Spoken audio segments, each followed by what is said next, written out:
Where does leadership come from? What makes you follow somebody? What makes you want to work for them, want to do what they want to do, makes you listen to them? Whereas for somebody else, you really just can't be bothered. That even though you know you should, you sort of find reasons not to do what they want or to follow them. One of the fundamental aspects of the relationship between leaders and followers, if you think about those people that you really listen to, that you really admire and want to follow and want to emulate, it's trust. You can call it a principle of leadership. You can call it a quality of leadership. You can call it an aspect or a necessary part of leadership. But whatever it is, it lies at the core of leadership. So what is trust? Well, you don't need me to tell you because you know what it is. You know when it's there and you know when it isn't there. You know how it feels. You know how it expresses itself. So some questions for you at the moment. I'm going to ask you to pause the video in a minute and answer 3 questions. How do you think people trust you? How trustworthy do you think you are? Then think of the people you work with. How much do you trust them? Then I'd like you to think of your line manager. How much do you trust him or her? So 3 questions. How trustworthy do you think you are? How do you trust your colleagues? And how do you trust your line manager?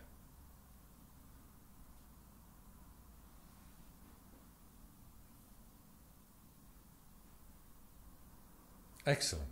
Having explored those 3 questions, I hope you now have a real sense of what trust means for you and a sense of how trustworthy you are. Now, this is quite interesting. Before we look at the principles or how you build trust, I want to just look at what we trust or what we think we trust when we trust other people. If you think of how other people relate to you, how well do they know you? Well, nobody actually knows you as well as you know yourself. And if you think of the other people whom we trust or do not trust, and we think of what is it that we actually trust about them, what we're trusting is a complex of assumptions about that person. I often say that I trust everybody 100% of the time. And when I question on this, I say I trust them to be who I know them to be. And when I know different things about them, so my trust will change. So when we think of anybody, thinking of your boss, your line manager or your colleagues, when you think about them individually, what you are thinking about is a collection of assumptions based upon your experience of them.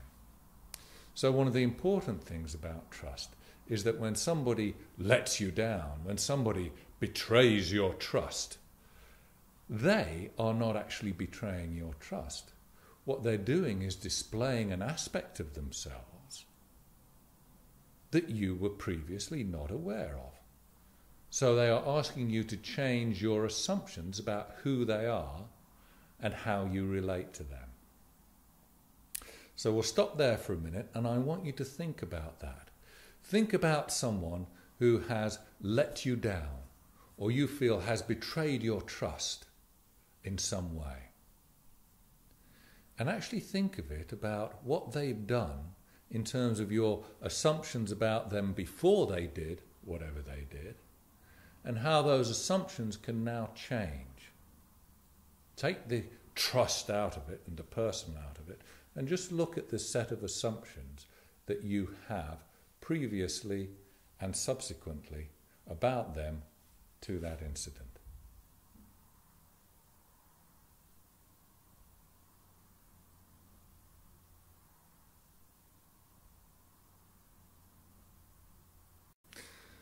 So now we're beginning to see about how we relate to other people when we trust.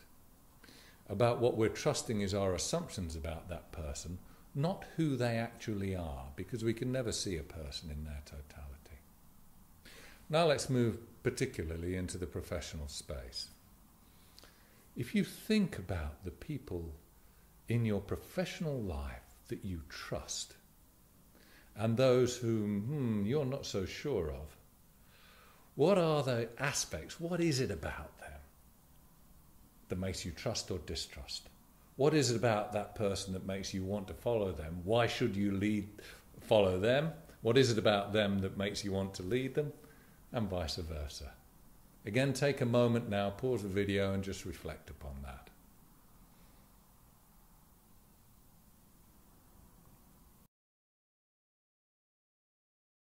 So now you've had a thought about what are the qualities of a leader that generate trust.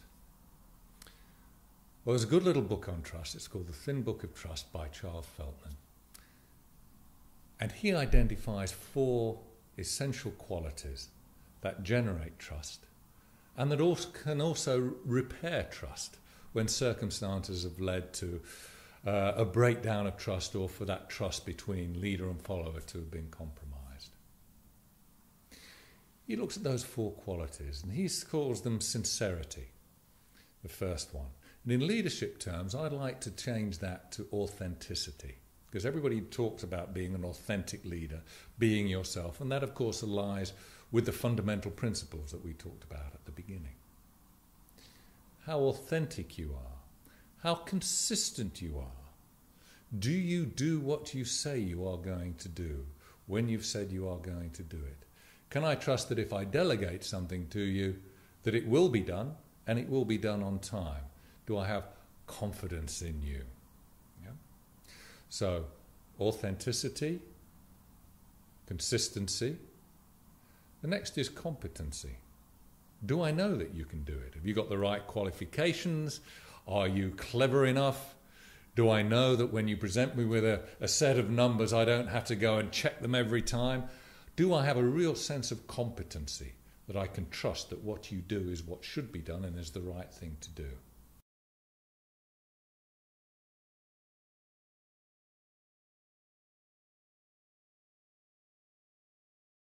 So, we have authenticity, consistency, competency, and the 4th quality is caring.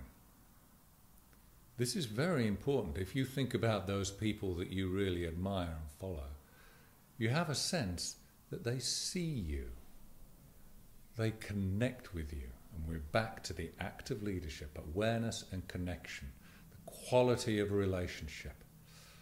For me to trust you, I need to know that you see me, you understand me, you get me, and that you understand my relationship to what you're asking me to do.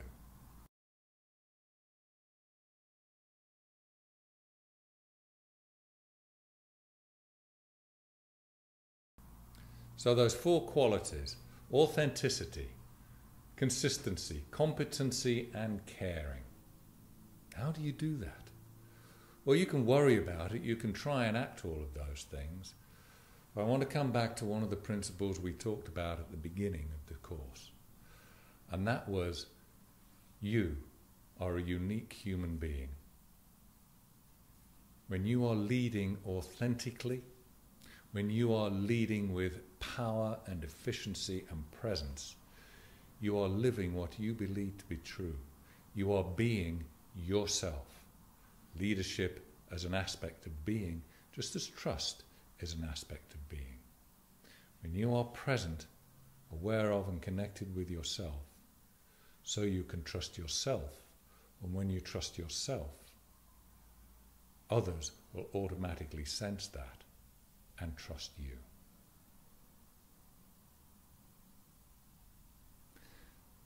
So now I'd like you to measure yourself against those 4 criteria: authenticity, consistency, competency, and caring. Think of your team. Go through them. How do they perceive you? What assumptions are they making about you on those 4 qualities? those 4 aspects of leadership. And when you've done that, you'll have a sense of how you can increase the trust. Increase the trust they have in you, increase the trust you have in yourself, and therefore the power and the efficiency with which you can act the leader.